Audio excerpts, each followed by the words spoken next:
Okay, it's day 261 off the grid, the spring equinox, and we're at Castle Point. No, not really. We're at Mavtech.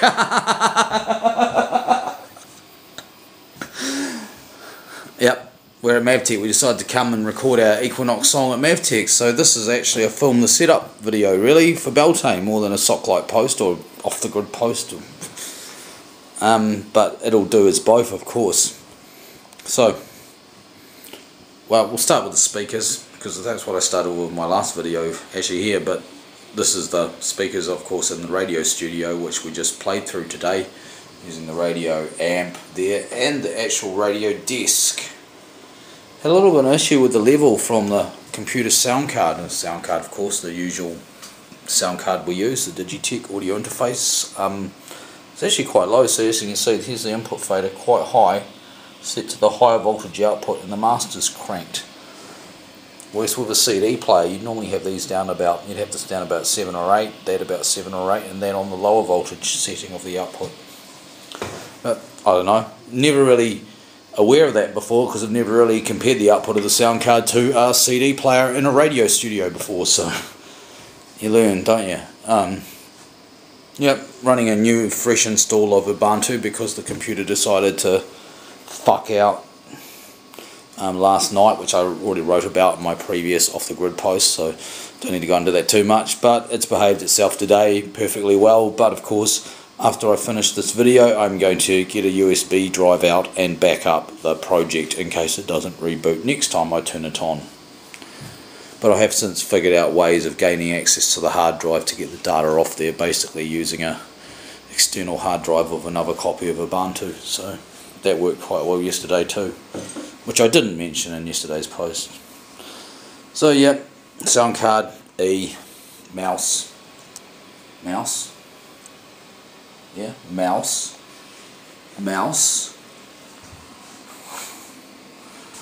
where would we be without a mouse? Actually, we had a real mouse that ate it into a bag of flour while we were trying to find Lieutenant Dude's goblets, which we didn't bring today. Let's just jump subject. Here's the goblets we used today. Not the most refined goblets for something that is rather refined. This mead is, what year was it? 2004. 2004. It says on the back. Oh, does it? Oh, 2004.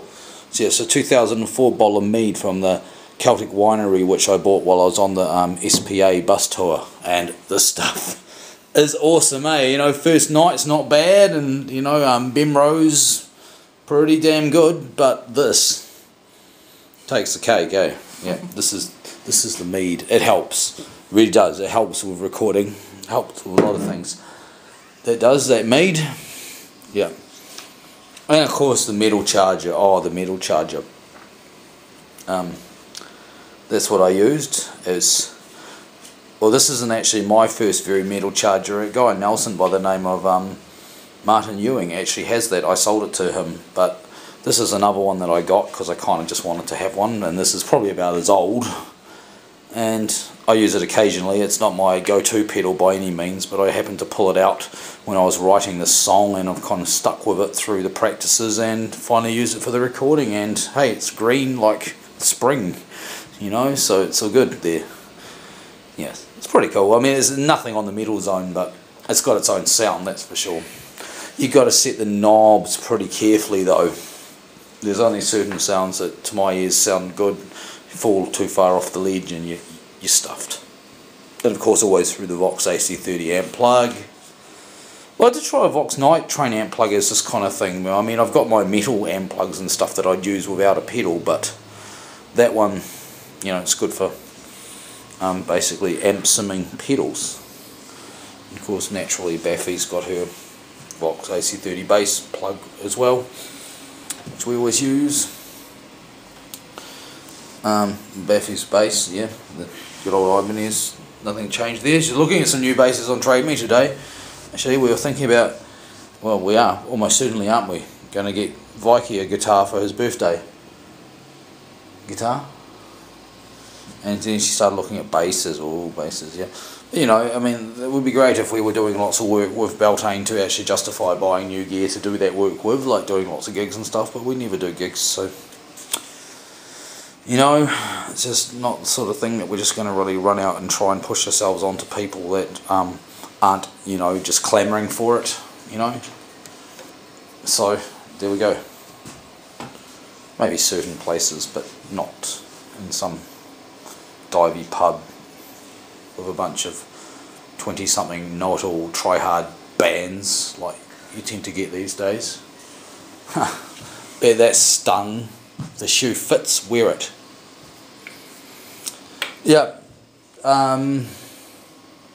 Yeah, well, there's nothing more to say really.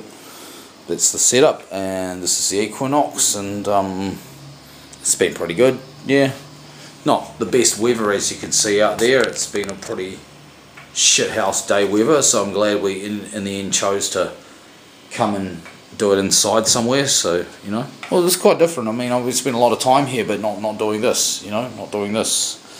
So kind of different. No, there's nothing more to say. I've shown all the gear. I'm not going to show any of the radio gear unless it specifically relates to Beltane, because that would just be stupid. So I'm probably going to pack it in now and go and drink some more mead. So see you later. That's yeah, what I say, day 261 off the grid. Vernal Equinox 2015. Cheerio.